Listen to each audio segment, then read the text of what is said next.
சீரியல்களின் full எபிசோடுகளை Sun டிவியில் ஒளிபரப்பான உடனே எக்ஸ்க்ளூசிவாக சன் நெக்ஸ்டில் மட்டும் ஃப்ரீயா பாருங்கள். இது இந்த அத்தையோட ஆசை இல்ல, ஆர்டர். சரிங்க அத்தை, இனிமே பாருங்க சௌந்தர்யாவை எங்கெல்லாம் நான் கூட்டிட்டு போறேன்.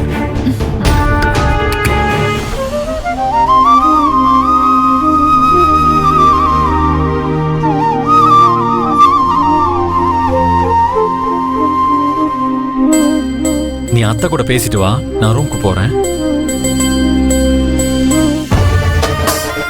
ஆமா சௌந்தர்யா, நான் உனக்கு போன் பண்ணனே, நீயே எடுக்கவே இல்ல. அது வந்துமா,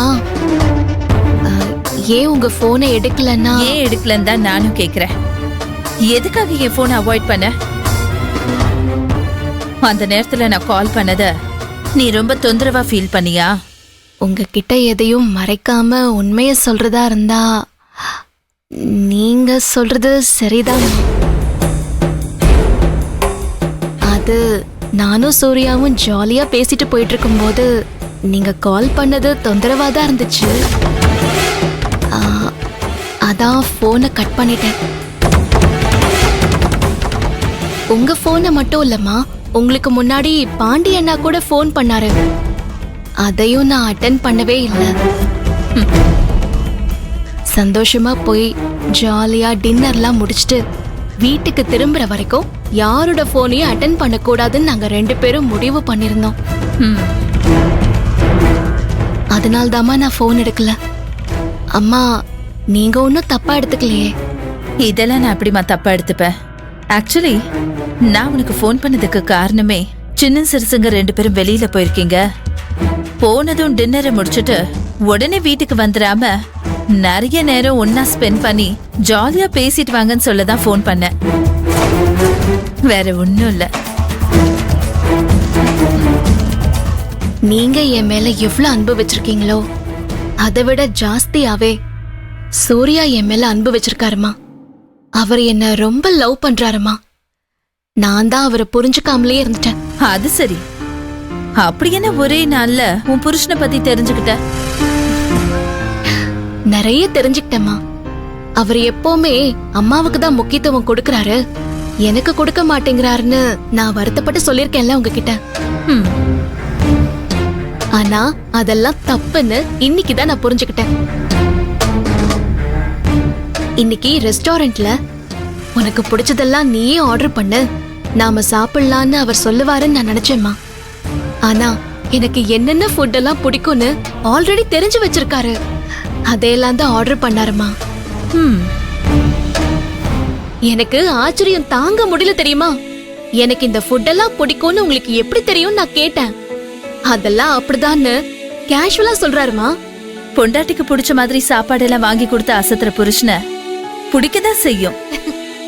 அது மட்டும் இல்லம்மா, இன்னைக்கு ரெஸ்டாரண்ட்ல இன்னொரு இன்ட்ரெஸ்டிங்கான விஷயம் நடந்துச்சு. என்னையும் அவரையும் லக்கி கப்பலா செலக்ட் பண்ணி வைஃப பத்தி அவர் எவ்ளோ தெரிஞ்சு வச்சிருக்காருன்னு டெஸ்ட் பண்றதுக்காகவே அவர்கிட்ட கேள்வி எல்லாம் கேட்டாங்க. அதுல என் செப்பல் சைஸ்ல இருந்து, நான் பிறந்த தேதியில இருந்து, என்ன அவரு முதல்ல பார்த்த நாளு, அப்ப நான் என்ன கலர் ட்ரெஸ் போட்டிருந்தேன்னு எல்லாத்தையும் அப்படியே டான் சொல்லிட்டாரு. நானே தாங்க முடியாத கடுப்புல இருக்கேன். இதெல்லாம் சொல்லி என்ன இன்னும் கடுப்பேத்திட்டு இருக்கியா? என்ன அவர் எந்த அளவுக்கு லவ் பண்ணா இப்படி இவ்ளோ விஷயம் தெரிஞ்சு வச்சிருப்பாரு? நீங்களே சொல்லுங்க. ஆமாமா, நீ சொல்றது சரிதானே. சூர்யாக்கு உன் மேல நிறைய லவ் இருக்குதான், அதனாலதான் உன்னை பத்தி நிறைய தெரிஞ்சு வச்சிருக்கான். சூர்யா என் வாழ்க்கை துணையா கிடைச்சது என்னோட அதிர்ஷ்டம் தாமா. ஆமாமா. சௌந்தர்யா, அதோ வரேங்க. அப்ப சரிம்மா, அவர் கூப்பிடுறாரு.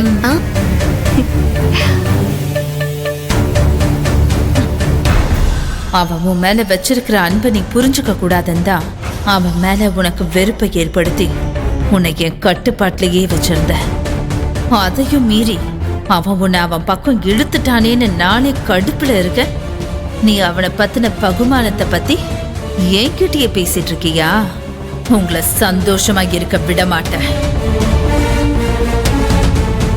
என்ன ருத்ரா, சௌந்தர்யா நீ சொல்றதெல்லாம் கேப்பான்னு சொன்ன.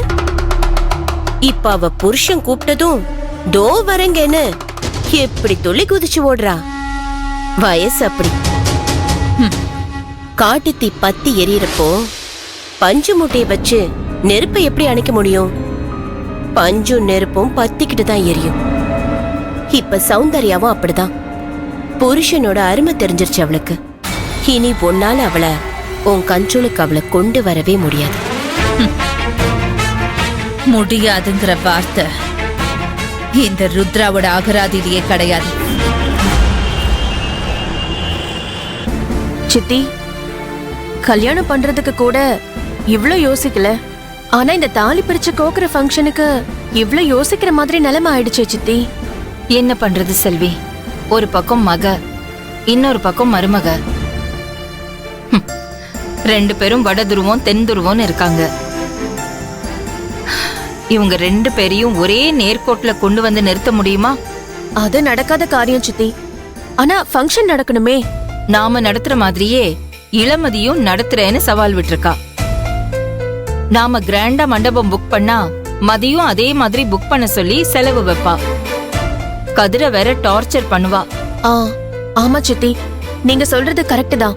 மதி கண்டிப்பா கதிரை டார்ச்சர் பண்ணுவா. அதனால ஃபங்க்ஷனை சிம்பிளா வீட்லயோ இல்ல கோயில்லயோ வச்சு நடத்திடலாம். அதான் சேஃப். நம்ம கல்யாணத்தை விட எனக்கு தாலி பிரிச்சு கோக்குற ஃபங்க்ஷன் ரொம்ப கிராண்டா இருக்கணுங்க. அதுக்கு என்ன, நீ எப்படி விருப்பப்படுறியோ அப்படியே பண்ணிடலாம். ஸ்டார் ஹோட்டல் அப்படி இல்லனா பார்ட்டி ஹால் ஃபிக்ஸ் பண்ணிடலாமா? நீ எதிர்பார்க்கிற மாதிரியே பண்ணிடுவோம் சௌந்தர்யா, டோன்ட் வரி. என்னது பண்ணிருவோமா? இப்படி மொட்டையால சொல்லாதீங்க. கிராண்டா பண்ணுவோன்னு கான்ஃபிடென்ட்டா சொல்லுங்க. ஓகே, கிராண்டியரா பெரிய ஈவெண்டா பண்ணிடலாம்.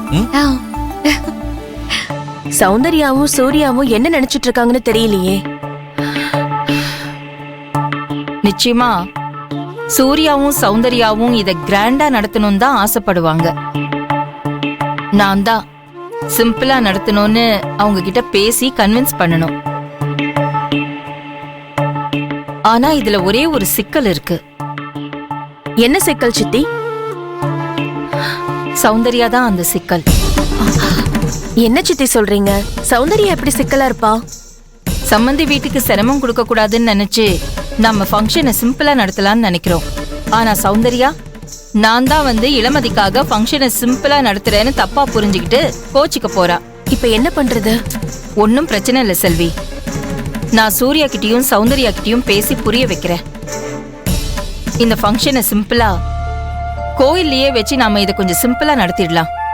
சரிங்க சித்தி.